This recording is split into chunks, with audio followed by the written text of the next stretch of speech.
Hi guys, welcome back to my channel. For today's video I'm doing a tag and I'm doing the Mortal Instruments versus Infernal Devices versus the Dark Artifices tag, aka TMI versus TID versus TDA tag.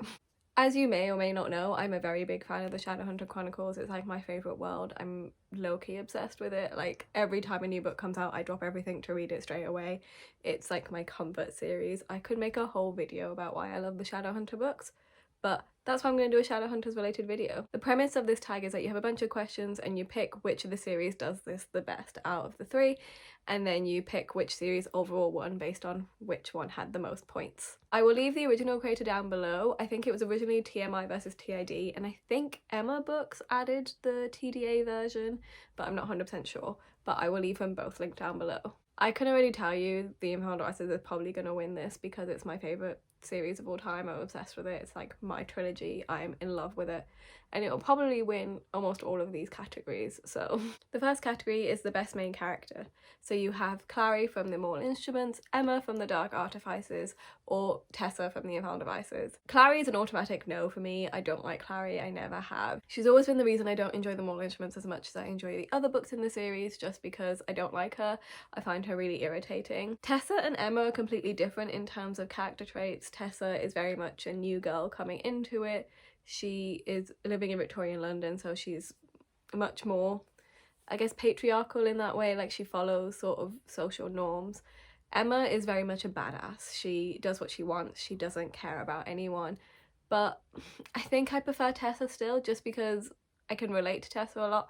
I find her whole nature very interesting and it's very stereotypical. Emma is very different, and I do enjoy Emma, but I find that sometimes she can be a bit too headstrong, so it's a bit irritating. She does some things in the series where I'm like, why are you doing this? Can you not? So I would give this one to Tessa. The next question is, who is the best Tarandale? I should probably actually preface this now. If you haven't read the Shadowhunter Chronicles, there will be a few spoilers. I'm going to keep it as spoiler-free as possible, but some of the questions, like this question, kind of lead to spoilers in a way, so tread with caution. So who is the best Herondale? You have Jace Herondale, Will Herondale, or Kit Herondale. Again, I don't like Jace. I never have. Both of them together irritate me. Jace is just very, I don't know, he's similar to Will in a way, but more annoying. I love Will. I will say that he's not my favourite character. I prefer Jem by far, but I do really love Will. But I love Kit. I am absolutely obsessed with Kit. I really cannot wait for the Wicked Powers because I want to learn more about him. I love his whole backstory. He's definitely a side character and you don't follow him enough, you don't learn enough about him. But I love Kit. But then Will has a special place in my heart because I've always loved him. But I think I actually might give this one to Kit. I think I prefer Kit in a way. The next question is, who is the best villain? And I kind of have multiple answers to pick from. So in the Infernal Devices, it's only really Mortmain who's the villain. In the Mortal Instruments, you've got Valentine and Sebastian as villains, so there's those two as well. And then in the Dark Artifices, you kind of have Malcolm Fade and Annabelle Blackthorn, I think. The Dark Artifices is weird because I don't feel like there's one villain. Like, it's kind of multiple different characters that are doing bad things rather than like one big threat, whereas the other books are very much there's one big bad person who we need to beat. This is where the Infernal Devices is automatically out. I don't think Mortmain is that good of a villain. I actually find him quite boring at times. I mainly love the Infernal Devices because of the character elements, but I don't particularly enjoy the actual plot as much because I think he's not very scary. Valentine as well is pretty meh. Sebastian is such a good villain. Like, he's so interesting to follow. As much as I don't like the Mortal Instruments as much as the other books, he's just such an interesting character, and I think his whole dynamic is really interesting. Malcolm Fade, again, he's okay. He's kind of like Valentine in that way. Like, you don't particularly care as much, but he is a big thing. Then Annabelle Blackthorn, I don't know, I don't really see her as a villain. So I feel like I might actually give this point to the Mortal Instruments and give it to Sebastian because he is the most interesting villain, I think, by far. The next question is, who is the best army? So you have the Clockwork Army in the Infernal Devices, you have the Dark Army in the Mortal Instruments, and then you have the Cohort in the Dark Artifices. Again, I feel like the Infernal Devices is automatically out of this. I love the Infernal Devices, but the Clockwork Army are just kind of a bit meh compared to the others. I don't know why. I enjoy the Dark Army, but I feel like I have to give this to the Cohort. They're so interesting to follow, even though they don't really come into it until I think Queen of Air and Darkness, maybe, I think they come into it in Lord of Shadows, if I remember correctly. So they're very late in the game, and they definitely are going to play a bigger part in the Wicked Powers, but I love their whole dynamic. I'm so angry at all of them. I constantly am like, I want to stab you. I hate them. And that's what you want, really, with an army, so I'm going to give it to the Cohort and the Dark Artificers. Question is the better first book, so you have Clockwork Angel, City of Bones, or Lady Midnight. City of Bones is automatically out. I personally think it's Cassandra Clare's weakest book. It was her first book, and I think it's pretty obvious that it was her first book. I love Clockwork Angel, obviously it's iconic, and I love Lady Midnight, but I think I'm gonna give it Clockwork Angel. As much as I love Lady Midnight, Lord of Shadows is definitely the best book in that series, whereas Clockwork Angel is just like a solid, great book. Lady Midnight has a few parts, because you're following so many characters, there are a few parts where I'm like, I really don't care. But I just love Clockwork Angel so much. The next question is your favourite female supporting lead. So in the Mortal Instruments you have Isabel Lightwood, in the Dark Artificers you have Christina, and then in the Invalid Vices there's kind of like 3 different ones.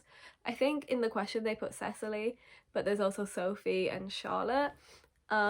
I personally wouldn't count Cecily just because she only appears in Clockwork Princess, and I don't think you really get enough of her to put her as a female supporting lead. I would put Sophie as the main female supporting lead, and I love Sophie, she's amazing.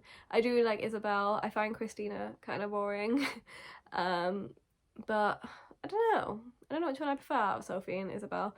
I like Sophie's whole dynamic, I like her romance, I like everything about her, so I think I might go for Sophie, though Isabel is great too. So the next question is the best setting, so London, New York, or LA. I find LA to be quite boring. I don't think there's enough of the actual setting there in that series to make a difference. London and New York definitely play big parts in their series, and I don't think LA is that important in its film series. I don't know. I love London. I've always loved London. It's a city I want to live in. It's my dream city. And I do love New York, but I think I have to go with London just because I also love the fact that it's Victorian London. It's not just like normal London. I hate historical fiction, but in the Infernal Devices, give me Victorian London for sure. The next question is the best last book. So you have Clockwork Princess, City of Heavenly Fire, or Queen of Air and Darkness. You could also put City of Glass as well. Queen of Air and Darkness is automatically out. I just don't think it's a solid book compared to the others. I think it's the weakest of all the endings, and it's the weakest in the Dark Artificers by far. City of Heavenly Fire, again, I enjoy it kind of, but I just feel like the stakes weren't high enough in it. I remember when City of Heavenly Fire was coming out, everyone was like, oh, there's gonna be 6 major deaths, and then it's like nothing really happened in it in terms of, not much truly changed, I feel like. Maybe that's just me. I love City of Glass. It's one of my favourite books in the Mortal Instruments. I think it might be my favourite book in the Mortal Instruments. I love everything that happens in it, but this has to go to Clockwork Princess. The Clockwork Princess is my favourite Shadowhunter book, full stop. I'm obsessed with it. I love the way the story goes. I love the character dynamics. I love seeing like Will and Jem's interactions, and Jem and Tessa, and Will and Tessa, and it's just like, I love Clockwork Princess.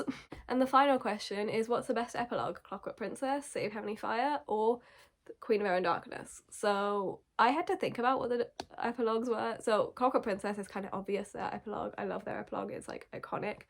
I remember the City of Heavenly Fire epilogue quite vaguely, not in full detail. I completely forgot the Queen of Air and Darkness epilogue, so I looked at it again, and then I realised what it was, and I do kind of like it because it opens it up for a lot of intrigue. Because I feel like City of Heavenly Fire and Clockwork Princess don't leave it on like a cliffhanger, they kind of end it, whereas Queen of Darkness is very much leaving you on a cliffhanger.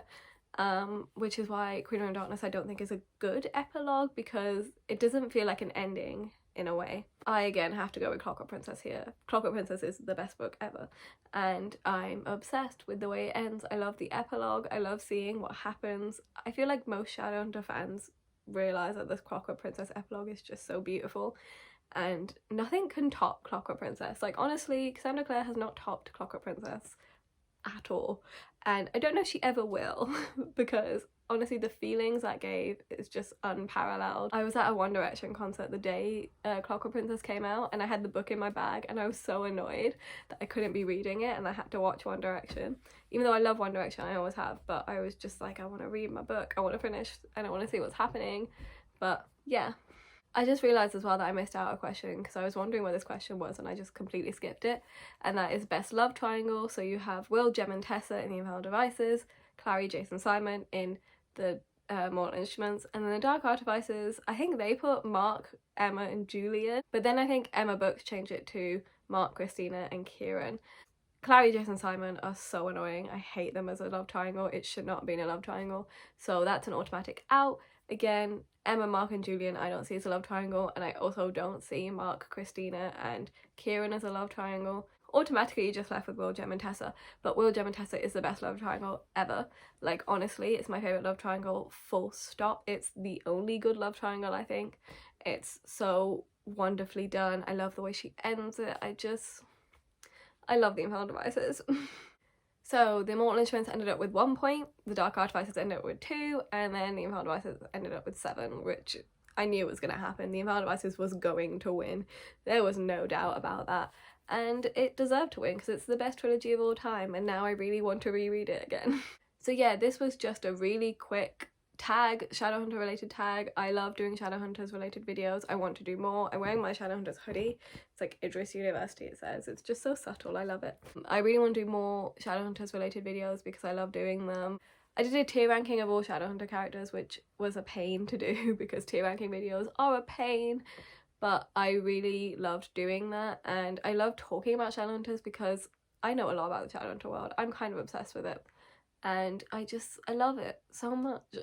So yeah, that was my Mortal Instruments versus the Infernal Devices versus the Dark Artificers tag. Have you done this tag? If you have, let me know down below because I love to see people's opinions of the Shadowhunter books. And I will see you in my next video.